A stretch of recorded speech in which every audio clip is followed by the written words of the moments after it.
Yeah, I'm saying not the free call. The free call only works for US. Yeah, okay. It's 310-878-2626.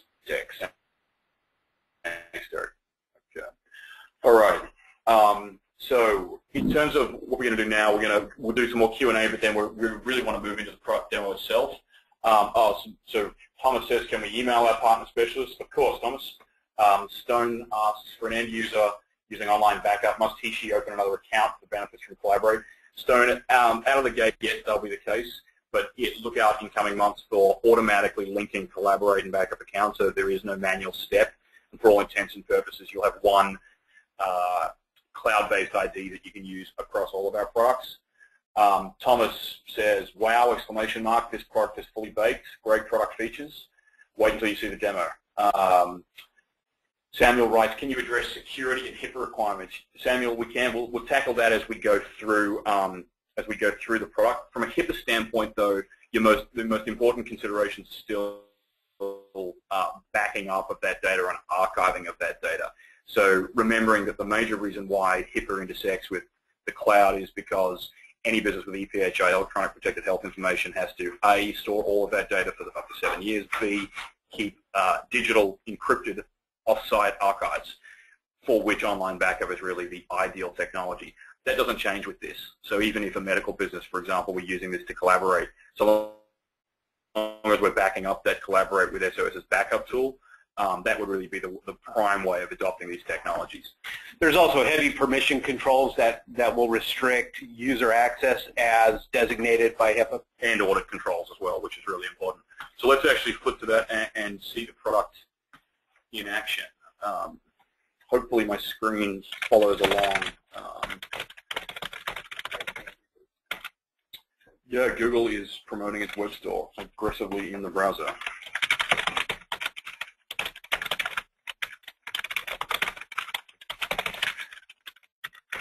So we're logging in now to an SOS branded instance of Collaborate. Actually, Derek, why don't I turn that over to you? And that's an important point, is that the branding engine is similar to what you're used to from SOS. So everything can be completely white labeled. What we're going to look, what we're going to look at today is an SOS branded instance, but we can rebrand this. It'll run through the same process.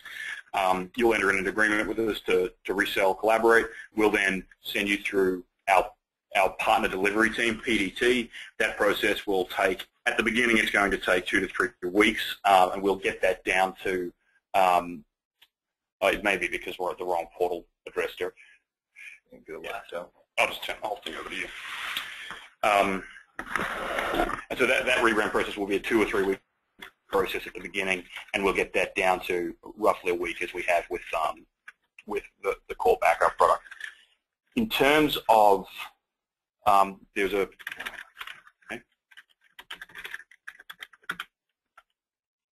okay. So one of the things that is really important at an outset from a product standpoint is the different types of users in the system. So we've done a bit of work to actually make the user structure more advanced with Collaborate than it was initially with SOS. There are 3 different types of resellers. We're not going to get into that today, but just so you know, there's the built-in support for a distributor-level reseller, and then for a typical reseller and an affiliate. So that's important. And then over on the user side, we have 3 different types of user accounts as well. Now, most of that complexity is abstracted away. It's represented in what we're seeing here, though, because Derek's logged in, and he's a company administrator. So you can see in the top right next to Derek's name says Derek Wood and admin. So that's denoting that we're logged in as a company-level admin. So this is not what you, as a reseller, are going to see, right? This is what you are going to sell to your customers. So with Collaborate, everything is driven around a company.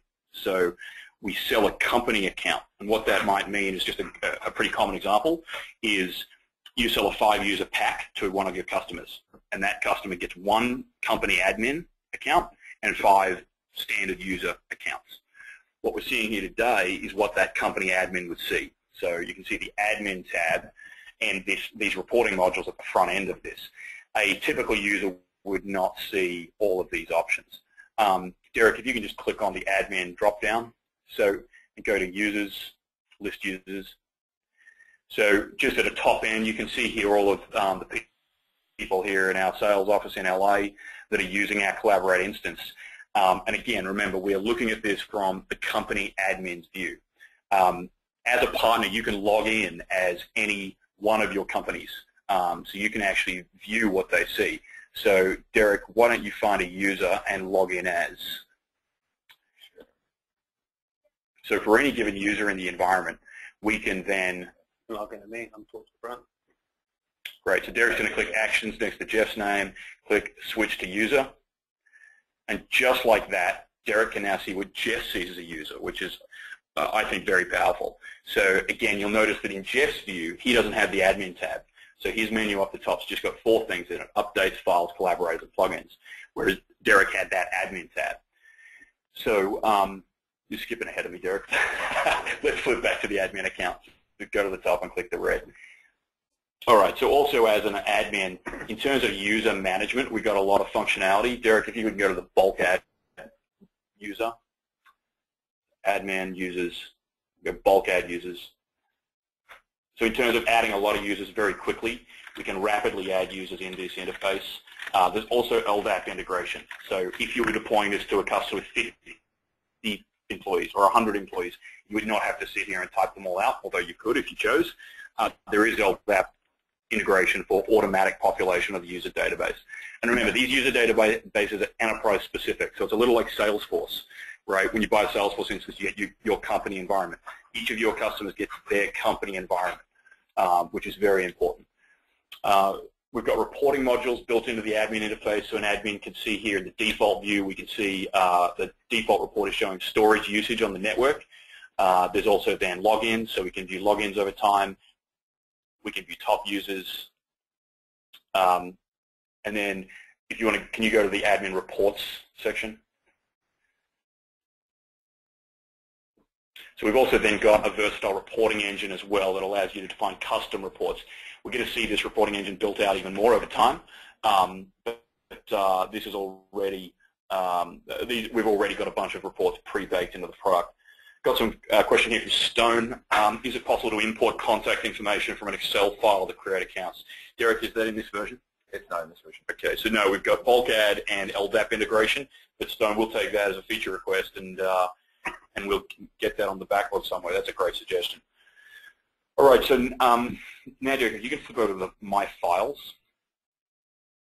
So again, remembering the product is this intersection of people and files. When I think of Collaborate, I really focus on those the two entries at the top menu, My Files and Collaborators. These are the people I'm working with and the stuff I'm working on, if you will, between them.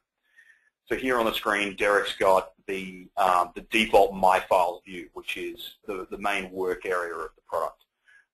You can see a few different things going on here. Derek, can you just roll over one of these folders that's owned by somebody else? These are all owned by Jeff. Oh, there we go. Okay, so if you can see in the screen, I know it's quite small, but we're currently in Derek's account, and as he rolls over this folder, you can see that is actually owned by somebody else in the organization, in this case, Aaron Jordan, someone else on the partner team. So in my file view, I can see both content that I own and create, as well as content that I'm sharing, collaborating with other people on. If you can see there's a watermark there of two people that is actually overlaid on the icon. That depicts that we're collaborating on that particular product. We've also got other really important high-level metadata being displayed here. We can see when this content was edited, how much content is in the particular folder, how large it is. We'll be bringing other information into that top level, like version history. So what Derek's doing, Derek, for you to stop. So what Derek, actually just repeat that, Derek. So what Derek's done here is clicking into a particular file, actually the PowerPoint we're working on, that we were working on, clicking to view history, which is a version history, and there's your version history. So for those of you who asked about this, we've got the ability to roll back to any of these files from any point in time previously. All right, let's close out of that and let's show the preview function. One of the other the most common use case for a lot of these file types is really just to look at them and review them. So other tools in the industry, like Dropbox, for example, it's a great example of some of the problems associated with Dropbox. You've actually got to download the content. You've got to have the app. So one of the the great thing that Collaborate does is you don't need the apps because Collaborate can read nearly all content. So what we're seeing here is our preview module that's just read the PowerPoint file, converted it on the fly, and now giving us real-time browser-based access to that content. And that's going to work from a mobile device like an iPad or an Android as well.